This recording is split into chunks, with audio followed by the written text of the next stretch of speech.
start with maybe that you can give us a brief update about your health and how is your knee doing?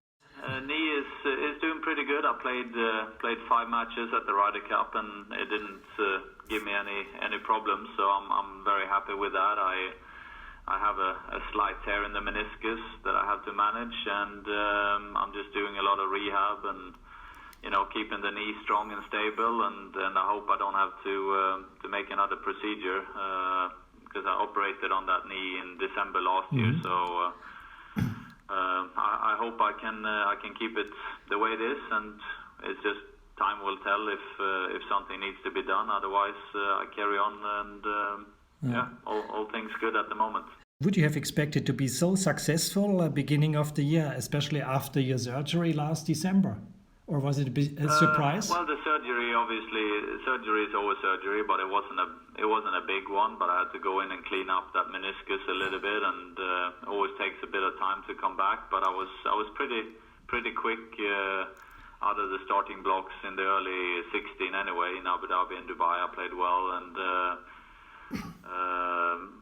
it's always hard to guess on the future, right? So in 2015 I had a very good year, but unfortunately I didn't manage to bring any trophies home. I was second, I think 5 or 6 times, and a few of them I was disappointed with the way I played, in the last round, and sometimes some of the other players threw some really good golf at me, and they won the tournament. So I was disappointed not to win once or twice at least in 2015, but I had a bit of hunger for revenge this year, and I certainly got it. And it started. An important win for me was in Germany in June when I won the BMW International Open for the second time, and that really gave me that extra bit of confidence, being back in the winner's circle, and it certainly helped me with the confidence when I was in a good position at the Open to win the British Open. So it's been a great year, and I'm also happy with the way I played at the Olympics. Has anything changed since the big one you mentioned, the trophy at Troon, at Open Championship? Of course, I get recognized a bit more. I mean, in the golfing world, I always, if I'm in an airport or in a restaurant or something, there's always someone that recognizes a golfer from Sweden.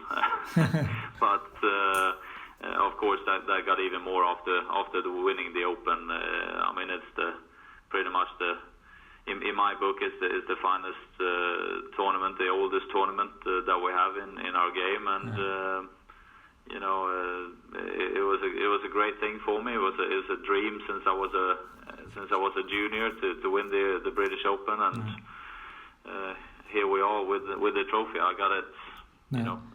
It's right next to me. I'm holding it now as we speak.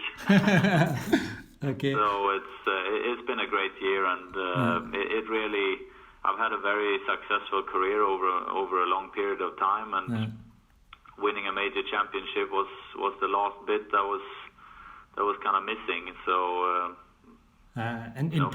feel like my career is very much complete. I'm not going to stop here. If I got even more hunger to make this one, win another major and give the Claret Jug a friend in the trophy cabinet, but if I weren't to win another one, I'm very happy to have won this one. Yeah, great. Yeah, so everybody probably would love to see a battle like you had it with Phil Mickelson once again. So this was really great golf. Yeah. Yeah, thank you. Yeah, it was, and that was one thing. I came to New York the week after for the PGA Championship, and I must say from the fans, it was incredible reception. I couldn't have dreamt of the reception I had there. Everyone was, congratulating me and, very appreciative of the level of golf we played. And of course, Phil had a big part in that too, because if he wasn't there to push me, I wouldn't have played as well as I did. So we had a great battle, and of course, I was very happy to be able to come out on top. And did you have the time among friends and the other player on the tour to celebrate in Bad Ragaz at a special tournament from Sergio as well? Yeah, I've had some dinners and had a lot of nice words from my friends out on tour, of course, and you know, it's such a great thing to not just for yourself and your family, but for your friends and even for, you know, every golfer in Sweden that was longing for a male golfer to win a major.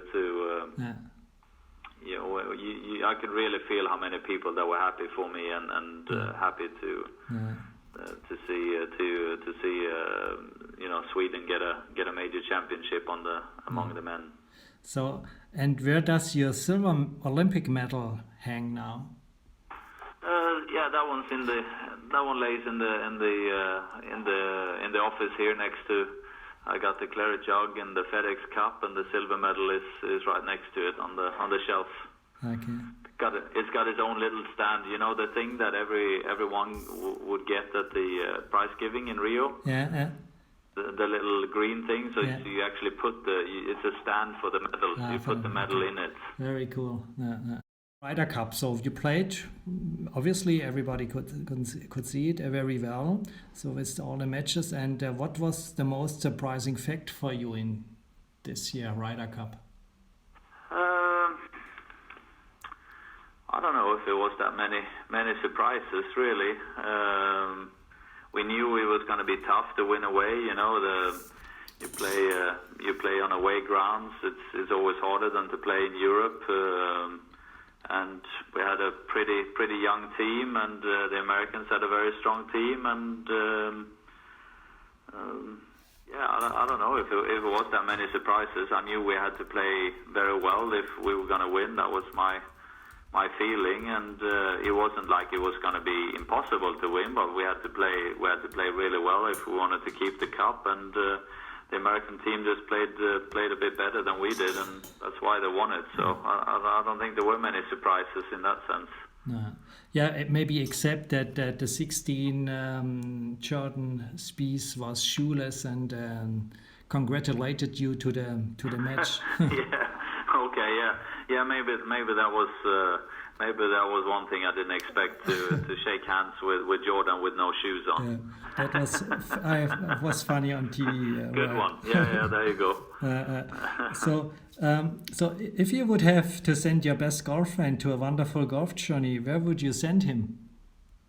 I think I would send him to Scotland to play some of the British Open courses.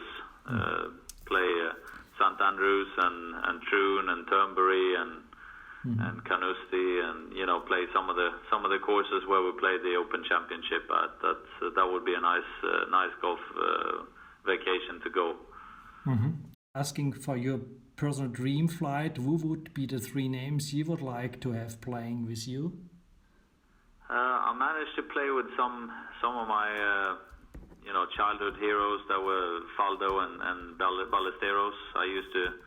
I managed to play a few tournament rounds with them on tour when I just came out, but I never had the opportunity to play with Jack Nicklaus, Gary Player, and Arnold Palmer. So I would play with them, and Tom Watson I have played with. So okay, I'll take Palmer and Player and Nicklaus. You're living in the US, so who would you more love to play, Trump or Obama?